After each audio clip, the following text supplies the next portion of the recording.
تماشاوان جا پرسک دنیا گرین که مجاره انجام دادن هلبجارتن جواتن پارێزگەین عێراقیە کل 15 پارێزگەین عێراقی جبریان هەرێما کوردستان برێ بچە هەلبەت bi salan ev هەلبجارتنان hatine kirin û tir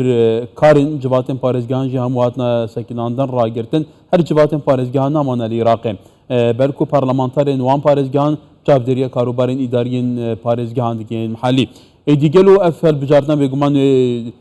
deverên Kurdistanî jî vegire taybetî hind parêzgehan ku nüfusa Kurdan têda gelek e û bandorgehan heye bi nimûne sinûrê parêzgehaneyî nava ku parêzgehaneyî nava parêzgeheke firepêk heteya ûlîne tewî û mezhebî ye mêvaneke min hêja ye em ê digel mêvanê xwe ev ê pirsê gotûbêj bêjkeyn ew jî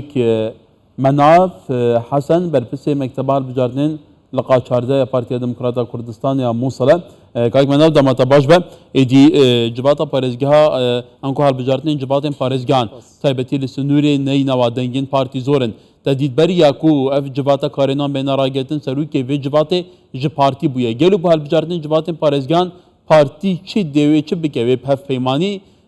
bejdar bike yan bitine serê xwe bejdar be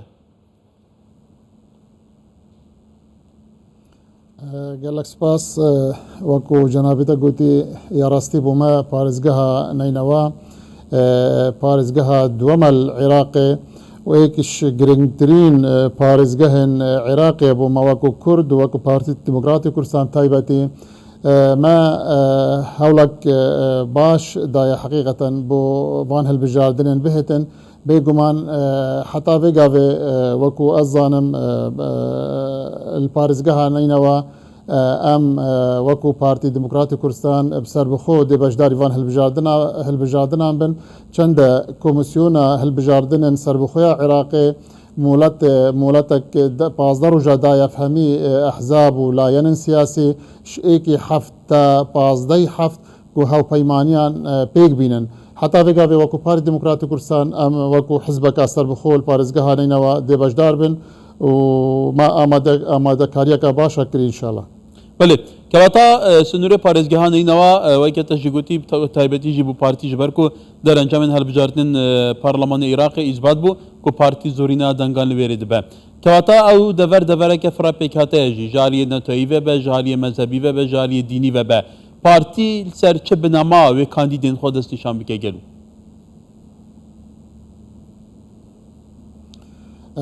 بله پارتی لپشتی 2003 هتا هلبجاردنن 2021 جی حقیقتا ما الهمی پیک اینانا قائمت خوا وکو پارتی الموصل ما هردم كرد ما البرشاف قرتنا كرد ليستاما دهابن عربت ليستاما دهابن مسيحيت ليستاما دهابن تركمان ليستاما دهابن شبكت تدهابن همي بيك هاتين آيني ين قومي بين ين طائفي جبراستي ما البرشاف قرت الفي فارزقه وما هردمش دنگك باشي ناتي اتشين بيجي بالهمي البجاردنا بارتي قائمة ايكيبول ليستا ايكيبول الفي پارێزگەه ji ber hindê wekû cenabê te gotî serokê encûmenê parêzgeha Neynewa herdem ji partî bû li katekî li berî ez şên bêjim berî 15 saleka wesa 15 saleka li 2013 û 14 berî me tişiya xwe parêzgar ji em dabin wekû Partî Demokratîk Kurdistan parêzgarê Neynewa jî belam li ber ewey wekû hûn zanin rêjeya herî zor erebin vê parêzgehê me li ber çav girtiye ku vê parêzgeh ji birayet mayet ereb bîtin yani ji me tişiya gelek dema de em parêzgar jî wekû ji Partî Demokratîk Kurdistan dabinin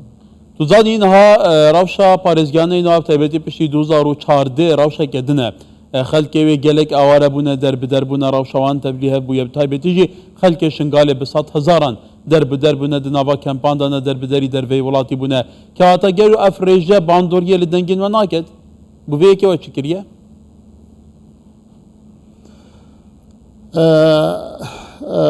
یا راستی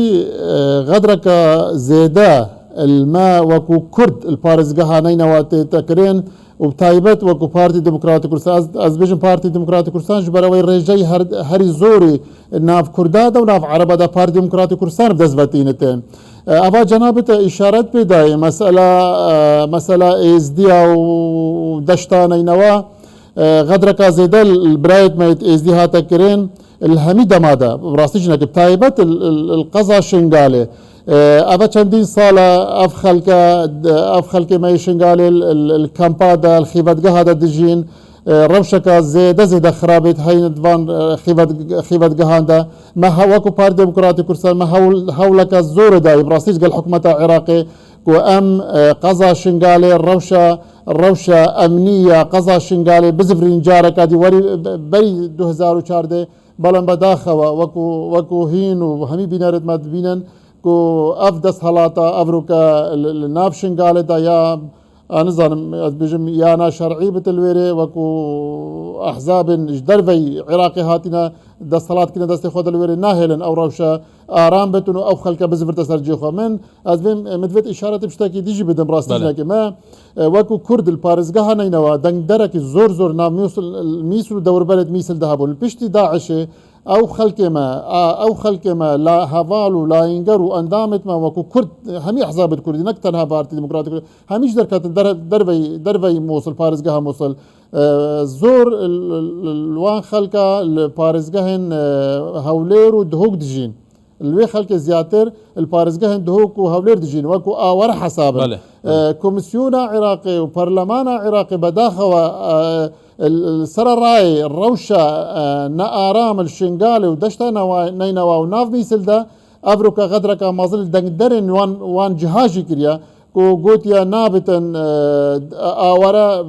آوري نما يكو دنگي خول الهوليري والدهوكي والسليماني بداتا ادفت او خلقانا همي جاركي تر بزفرن ناف فارزقها نينوا دنگي خول ناف فارزقها نينوا بدن يعني بزفرنا همي بزفرنا صلاح الزراعي وادي حجر قراج الشمال بزفرنا عطشاني بزفرنا ميسل واو خلق الزور اكن جيبون الفارزقهن دهوك وهولير وسليمانيه اللي براستيجي معقول نينا تو بهلي تو وكو عراق وكو كوميسيونا عراقي وكو دسهلاتا افروكا البغدا كابرايك الستوكهولم دانشتي بالدنجي خوب درستي بدت الويربو وان هالبجاردنان يعني كابرايك الطهراني دانشتي بت يعني الانقره دانشتي بتن دنجي خوب بدت بلام كسكي عراقي بتن كسكي كرد بتن يعني عرب بتن شموصل دركتي بتش بغداد دركتي بهات بت دهوك وهولير السليماني ما في ونيا دنجي خوب بل كاكي مناف البات شبلي ازديان عراقي بله شبك هنا كاكي هنا تركمان هنا مسيحي هنا يعني كواتا فرزگیره که جدیه چارسر چیه چارسر گرو هولدانی تو چنه کو چارسر بیت ازید نف خلق بشه دنگی خواه بدد والله ما هولك زور داي بداخوا اف بابتا دريج يعني بابتا كي كفنجنا كي ناف عراقي كوري قرتن الدنگدرن آواره كرن البرلمان العراقي اللي بيش مانجا كي دنگدان سر هذا دان تواو قوتي آواره نماينه دنگدان نابتن البارزقهن كردستاني بيتا كرن تنها استثناء بو قضا شنغال داري خستن اوش تنها بو قضا شنغال داري خستن كو اوان كارن الكامبان يعني جدرفي كامبان دنگي خوبدن آبا کیشاکا مازن بو کردا درست کریا براستی نه تنها بو پارتی دموکراتی کردستان درست کریا آوجو سرکردایاتی اما وکو پارتی دموکراتیکا وکو حکومت هرما کردستان از وکو ازانم رزدار سروک حکومت تایبتی دیفچونک السروی بابتی کربو هولدان الگل حکومت عراقی هات بکرن کو اف بابتا بیت چارا سرن کرن حتی وکو چارا سر نبویا بداخوا عليه برس مناف حسن برپس مکتب البجارتین لقا چارده پارتی دموکراتا کردستانی کو بگوما لقا چارده دکوه سنوری پارس گهانه ناب تایبتی جی باجار موصله سپاس کاک مناف روزه خوش